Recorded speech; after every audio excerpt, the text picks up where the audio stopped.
told I'm going to say something before you today. Hindi ko naisip yung sinabi ko ngayon kasi nakita ko lang kayo ng umaga. Pero I'd like to say something about the man whom I've known since 1973. Matagal-tagal na rin po. High school pa ako.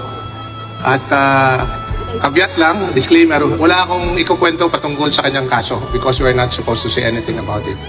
So I'll make kwento about PRRD. Rudy, or Digong, or Mayor, or PRRD. Sa totoo lang, ayaw niyang, he doesn't want to be called president. Kahit na naging presidente siya. At sinasabi niya, binubulungan niya sa kabila, huwag niyo na akong tawaging presidente. But there has to be a title that he has to be called. So sabi niya, mayor na lang. Kaya every time he is introduced, may mga protocol dyan. No? When he is introduced in an event, the highest government official in the room will introduce him. And he is always introduced as, ladies and gentlemen, the President of the Republic of the Philippines, Mayor Rodrigo Roa Duterte. That is what he wants to be called, Mayor. Ganun po kasimple yung tao.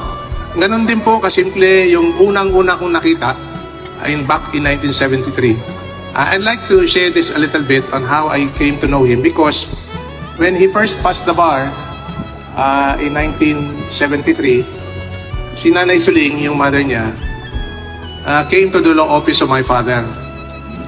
Yung papa ko, abogado din. Ako, abogado din. Abogado ni Mayor ngayon.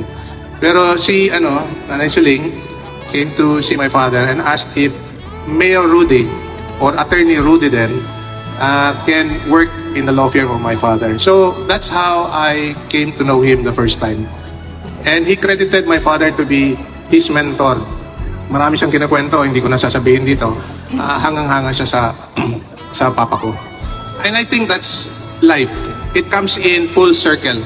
That years after, when he became mayor, congressman, mayor again for a long time, and then eventually became president, baliktad yung mundo. Ako naman ang hangang-hanga sa kanyang ginawa. Hindi lang po sa siyudad ng Davao, kung hindi po sa buong bansa, at lalong-lalo na, more than 90% of our Filipinos working abroad, lalong-lalo na sa mga Pinoy na nagtatrabaho sa labas ng bansa. Palagi niyang sinasabi in small talks that we have together, ang iniisip niya, kayo, yung mga nagtatrabaho sa labas.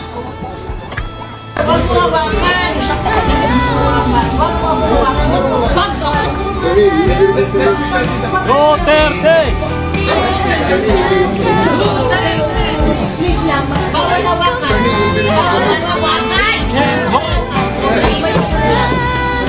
The right to counsel is something that has to be observed and respected.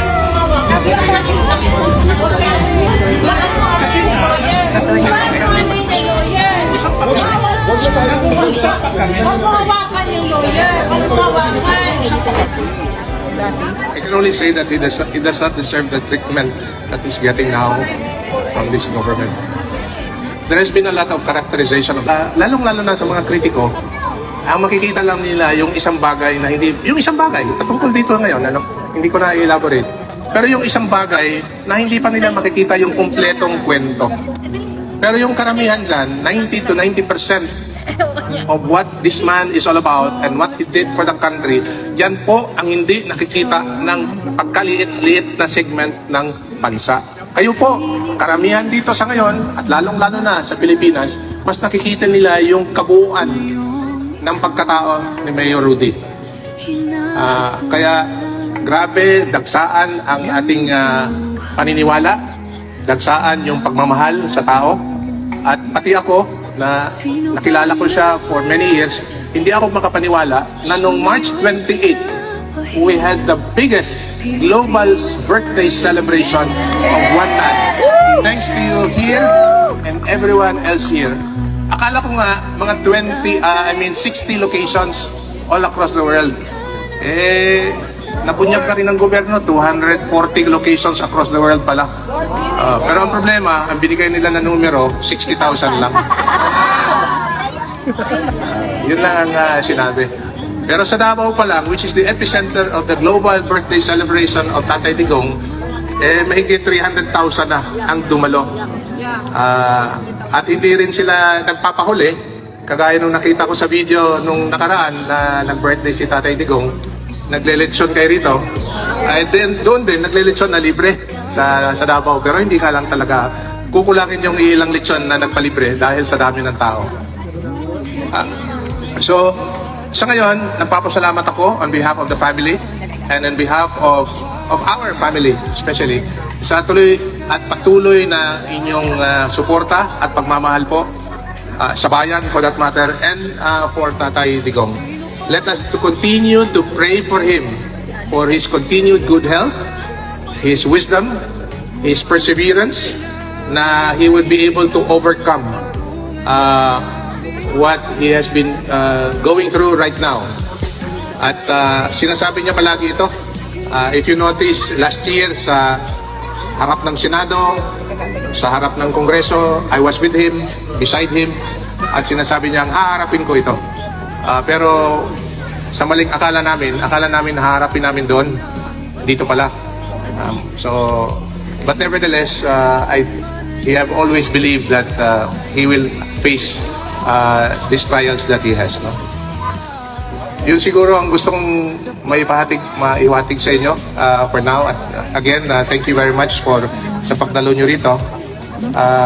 Talagang kararating ko lang kahapon as I've said and nabubusog na yung puso ko. Nakikita ko kayo rito na talagang todo suporta. Alam mo kung nandito siya ngayon? Kung nandito siya ngayon, magtatanong siya na, ba't nandito kayo? Kasi nagtatrabaho kayo eh. Diba? Ayaw niya na things like this at mababawasan yung sweldo nyo.